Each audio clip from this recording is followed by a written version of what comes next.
சொல்ல போகிறோம். Thank you Jesus. ஆண்டவா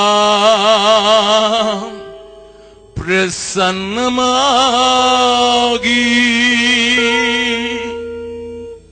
ஜீவன் ஊதி உயிர்ப்பியும் ஆசை காட்டும் தாசர் மீதில் ஆசீர்வாதம் ஊற்றிடும்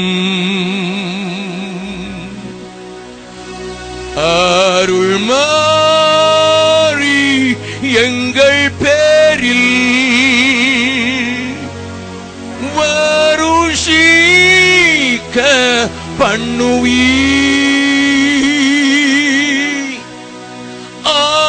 ஆசையோடு நிற்கிறோமே ஆசீர்வாதம் ஊற்றுவீ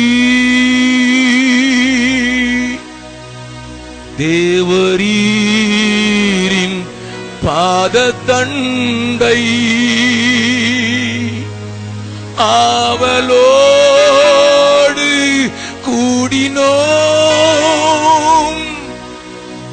உந்தன் திவ்ய அபிஷேகம்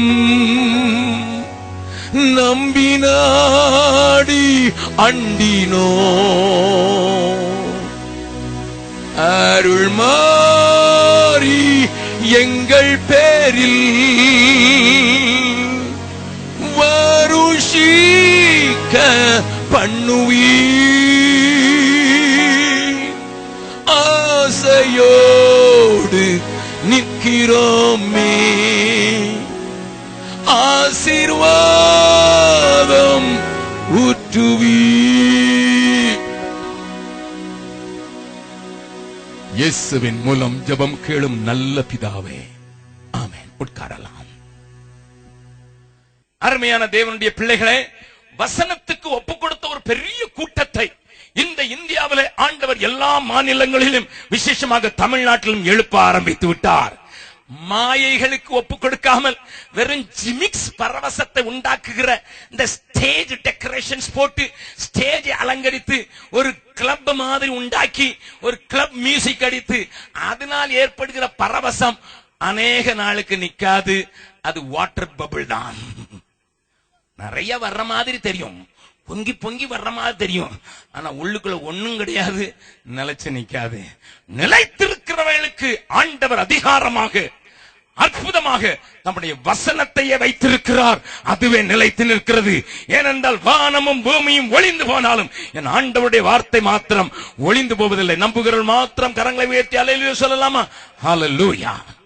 ஆகையினால் தான் வசனத்துக்கு நேராக உங்கள் கவனத்தை நான் எப்பொழுதும் திருப்பி இந்த காரியத்தை காண்பித்துக் கொடுக்க விரும்புகிறேன். இப்பொழுது 4வது அதிகாரத்தை இன்றைக்கு பார்க்கிறோம்.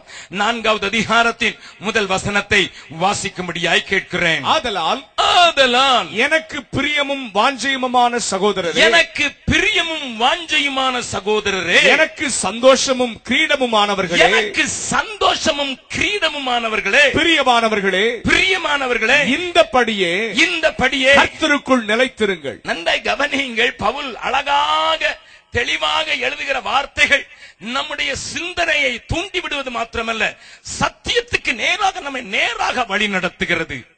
What Paul wants to say here, என்னையா சொல்ல விரும்புகிறார் பவுல்? தன்னுடைய நிருபத்திலே பிலிப்பியருக்கு என்ன சொல்ல விரும்புகிறார், உங்களுக்கும் எனக்கும் என்ன சொல்ல விரும்புகிறார் என்பதை நீங்கள் புரிந்தால் ஒரு காரியம் இருக்கும். என்னுடைய சந்தோஷத்திற்கு காரணம் நீங்களே. கரங்களை தட்டி ஆண்டவர் மகிமைப்படுத்தலாமா? நல்ல கவனிங்க. இன்னும் அது இன்னொரு முறையிலே சொல்ல வேண்டுமானால், I am for the people. I am having a life surrounded by people.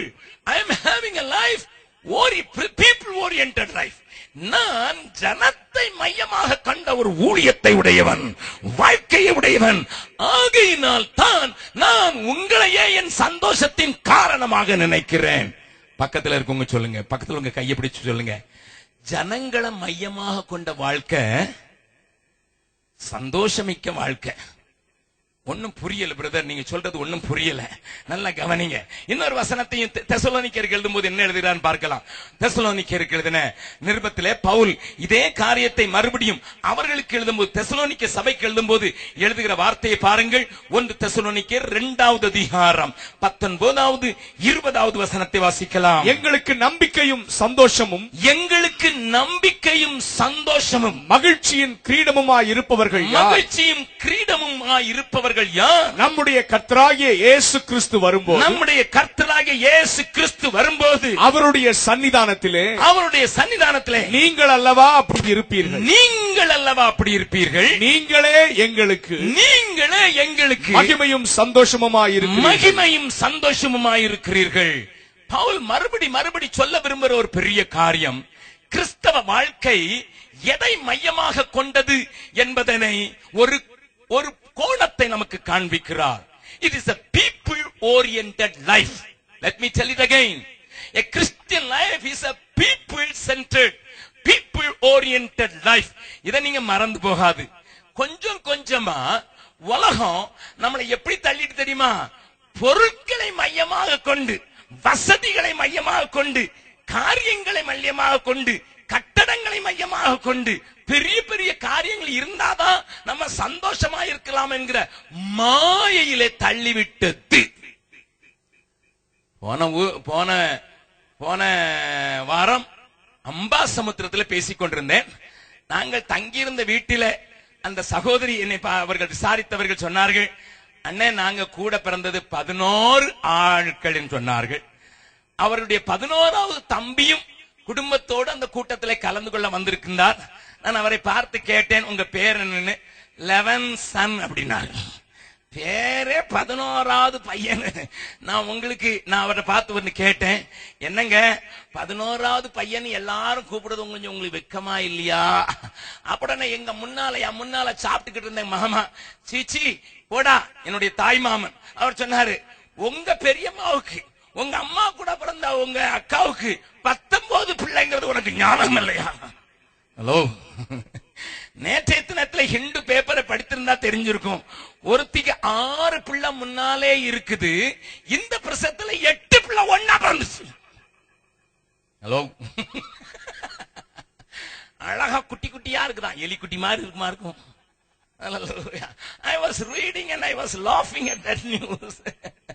முன்னாலேயே 6 பிள்ளை இருக்குது, ஆனா இப்போ ஒரே பிரசவத்துல 8 பிள்ளை. 8 பிள்ளை. நம்மளா இருந்தா உடனே ஹார்ட் அட்டாக் தான். டாக்டர் வந்து உனக்கு 8 பிறந்திருக்குன்னு சொன்னா உடனே அங்கேயே நமக்கு குழியும் தோண்டிட வேண்டியதான் இல்லையா? ஏன்னா 1 போதும் பிரதர், ரொம்ப அதுக்கு இந்த பாடா இருக்குது.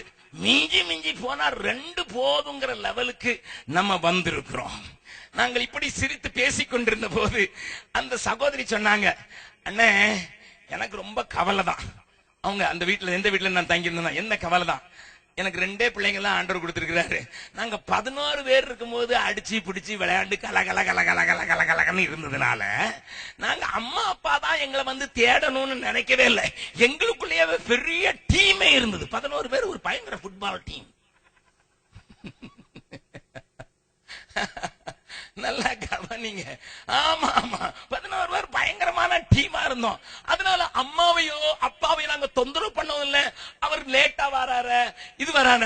இப்போ என் மனைவி, என்னுடைய மகள் சொல்லுகிறார், இந்த அப்பா சம்பாதிக்கிறதெல்லாம் குறியா இருக்கிறாரா, 10 மணிக்கு வியாபாரம், நான் தூங்குனவர் வியாபாரம் சண்டை போட்டு இப்பவுமே எங்களை வெறுக்க